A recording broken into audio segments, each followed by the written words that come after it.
आज हमारे बीच में हमारी कांग्रेस पार्टी के जाबाज लीडर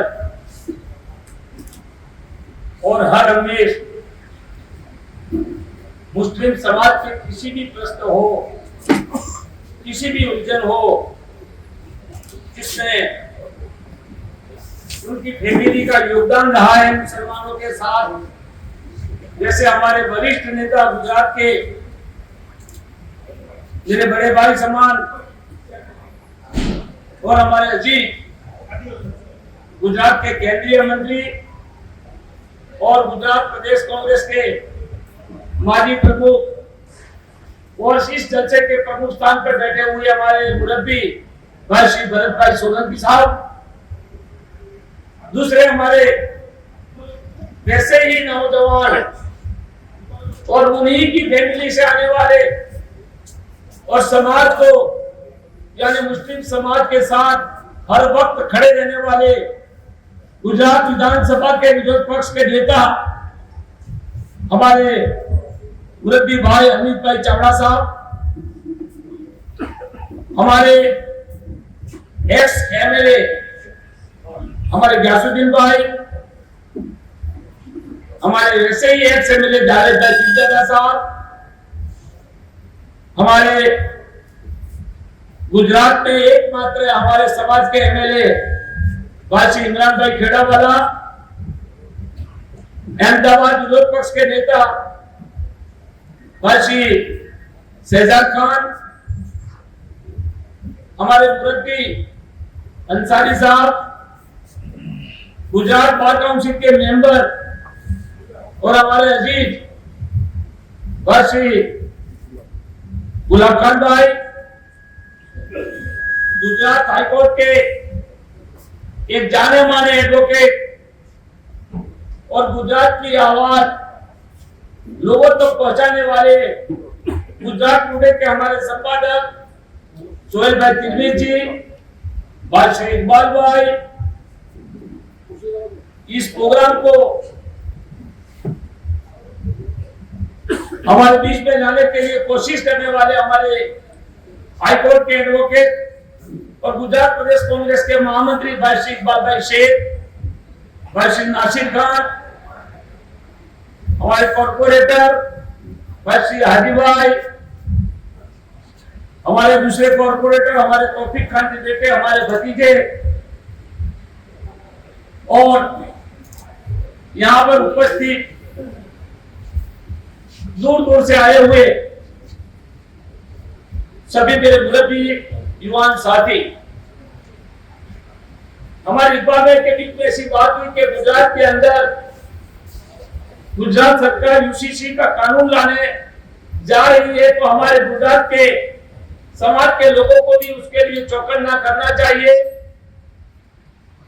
गांव-गांव तक उसकी बात पहुंचनी चाहिए और ये कानून से मुस्लिम समाज को क्या नुकसान होने वाला है उसकी बात भी समाज के लोगों में करनी चाहिए।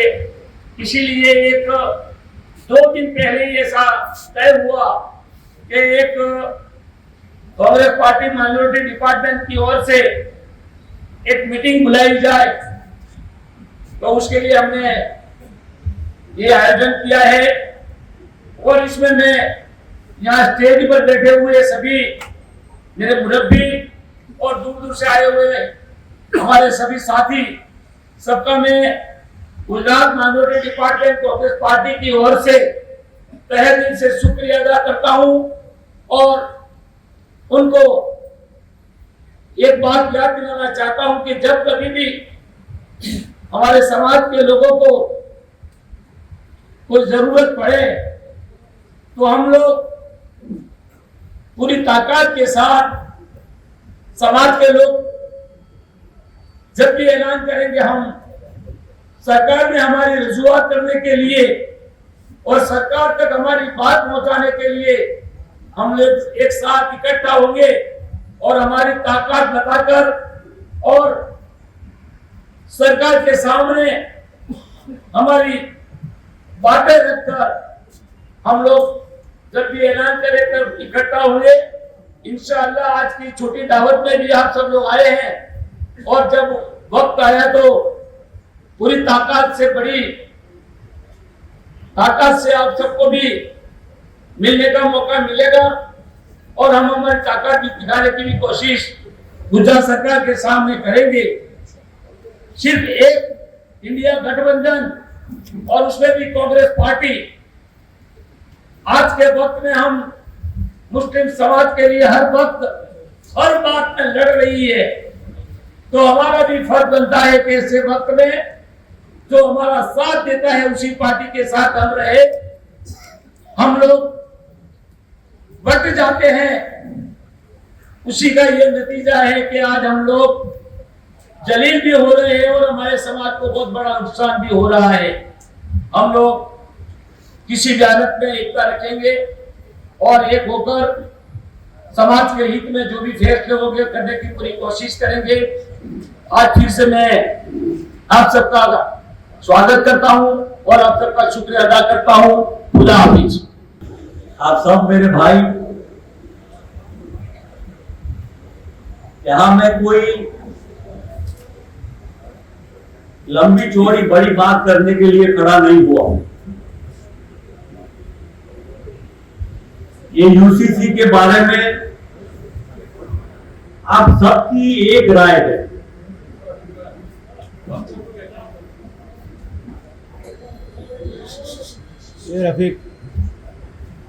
लेकिन इस बात का चर्चा करने के बदलाए आने वाले समय में क्या एक्शन होना चाहिए। यहां इकट्ठे हुए सब जिम्मेदार लोग हैं,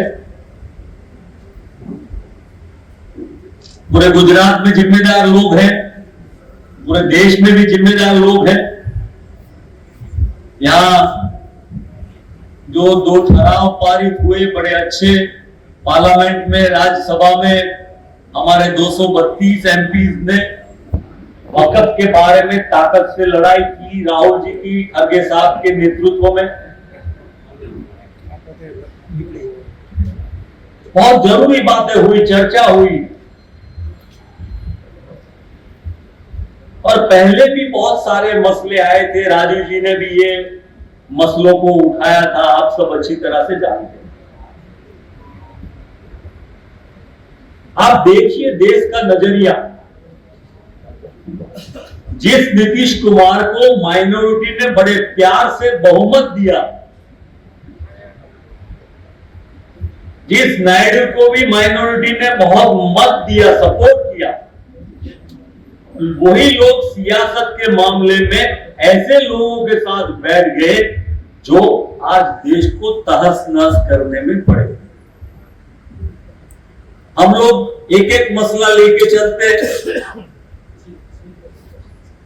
चाहे वो तलाक की बात हो, चाहे मुस्लिम पर्सनल लॉ की बात हो, चाहे वक्फ की बात हो, एनसीआर की बात हो, और आज ये सिविल कोड की बात कर रहे हैं। ये बहुत बड़ी लड़ाई का एक छोटा हिस्सा है। हम तो यहां जो बैठे हुए सभी लोग खाते पीते घर के हैं, अच्छे खासे घर के, और ये देश किन लोगों का बना हुआ, जिसकी जरूरतें बहुत है, और आजादी की लड़ाई इसलिए लड़ी गई थी। पहले भी बहुत लोगों ने रूल किया इस देश को, और उसको बदलने के लिए जो लड़ाई लड़ी गई, जिसमें हिंदू, मुसलमान, सिख, ईसाई, पूरब, पश्चिम, उत्तर, दक्षिण, गुजराती, मराठी, बंगाली, कश्मीरी और तमिल सभी लोगों ने हिस्सा लिया। मकसद क्या? देश के लोगों को आबाद करना, गुलामी की जंजीरों से मुक्त करना, अपने जीवन की जो रिचुअल्स है, ट्रेडिशन है, डाइवर्सिटीज जो है, उसको बचा के रखना। बाग में हर तरह के फूल होते हैं, तब बाग बहुत अच्छा लगता है। एक ही तरह के फूल लगाने से कोई बाग कभी दुनिया में कभी अच्छा नहीं बना। पर ये करने की कौन ख्वाहिश रखता है? हिटलर, मुसोलिनी, कैसर विल्हेम, जो एक ही रंग में पूरे देश को दबा के करना चाहता है, क्योंकि आफ्टर ऑल उसके बाद पूरे देश को एक्सप्लॉइट किया जाए। ये यूसीसी की बात हम समझते हैं कि भी हमारे खिलाफ है, सही बात है, पर उसका पर्पस हिंदुओं को भड़काना है। आज उनके पास जो डेमोक्रेटिक ताकत है, सियासी ताकत है, चाहे पार्लियामेंट में हो चाहे असेंबली में हो, वो तो कर लेंगे, कानून तो पास कर ही लेंगे। हम लोग रोक नहीं पाएंगे कोई इतनी बड़ी क्रांति, इतना बड़ा आंदोलन हो जाए। वो तो दिख नहीं रहा है मुझे या आपको। चर्चा होगा, बात होगा, सुनेंगे, पर सुनने के बाद तय तो कौन करेगा? वही लोग तय करेंगे। तब सवाल ये है कि ये गुमराह करने के लिए ऐसे ऐसे प्रोग्राम, ऐसे ऐसे कानून लाना चाहते थे।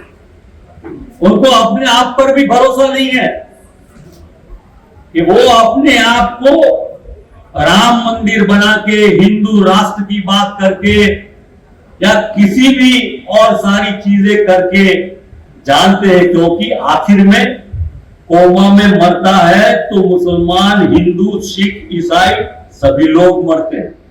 वो धर्म जाति से कोई मरता नहीं है, और मरने वाले को, उसके परिवार को पता चलता है कि मेरे परिवार का कोई चिराग है। अब जब जनता जान जाती है तो ऐसी सियासतें कभी नहीं टकती, वो अपने आप जनता इसको उखाड़ के फेंक देती। अंग्रेजों के टाइम में 1882 में जो थी, उससे भी बदतर होती जा रही है। मतलब अब गरीब और मिडिल क्लास दोनों को जुटना पड़ेगा ये लड़ाई में। ये तो डाइवर्ट करने की लड़ाई है, यूसीसी की बात हो, दूसरे कोड लाने की बात हो, हिंदुओं को भड़काने के लिए बोलेंगे देखो इनके कितने बच्चे होते हैं, कितनी शादी, पर सर्वे तो कराओ, जाति जनगणना की बात करो, आप सेंसस की बात करो, गिन के बताओ कितने परसेंटेज मुसलमान। वो कहते हैं, लिखते रहते हैं, उनके तो आप 10-25 साल के बाद पूरी आबादी उनकी हो जाए। आजादी के बाद क्या तो भाई कितने परसेंट है गुजरात में? भी पूरे 10% नहीं है। अब 14% की बात से कम होके 10 तक आया।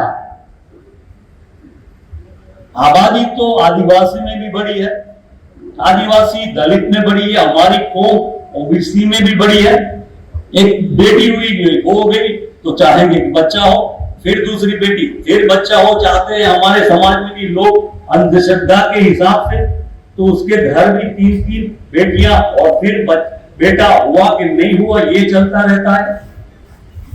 गुमराह करके, सियासत करके मोनोपोलाइज स्टेट कर रहे हैं कि कुछ ही चंद लोग इस देश की व्यवस्था, इस देश की संपत्ति को एंजॉय करें, मजा करें, आनंद से जिए। गुजरात प्रदेश कांग्रेस समिति का डिपार्टमेंट जो है माइनॉरिटी का, वो आज इस मीटिंग में एक रिजोल्यूशन करके, एक ठहराव करके आने वाले इस कानून का और ये जो प्रक्रिया चल रही है यूसीसी का, हम उसकी मुखालिफत करते हैं और एक यूनानिमस ठहराव करते हैं कि हम यूसीसी का विरोध करते हैं। और आप तमाम से मैं गुजारिश करता हूं कि आप तमाम लोग हाथ अधर करके यूसीसी का जो बिल आने वाला है, जो कानून आने वाला है, उसका यूनानिमस हम मुखालिफत करते हैं। शुक्रिया।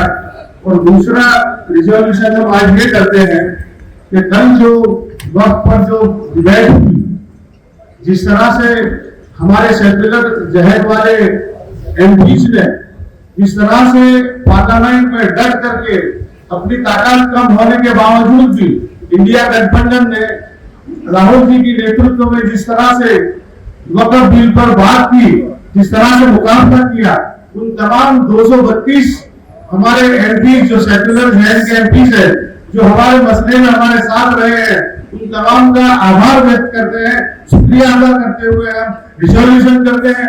और तमाम से मैं गुजारिश करूंगा कि हाथ अद्धर करके उन तमाम 232 हमारे एमपीज का शुक्रिया अदा करते हैं। शुक्रिया, थैंक यू। कार्यकर्ताओं जो लोकसभा में जो एमपीज ने 232 धारा से जो हमारे एमपीज ने रिजोल्यूशन किया है, साथ में राज्यसभा में भी इस ठहराव को पसार करने के खिलाफ हमारे वहां के एमपीज ने जो मेहनत की है, जो दबा करके बात की है, तो राज्यसभा के तमाम एमपीज का भी हम शुक्रिया अदा करते हैं और आप हाथ उठा करके एक रिजोल्यूशन पास करते हैं। शुक्रिया।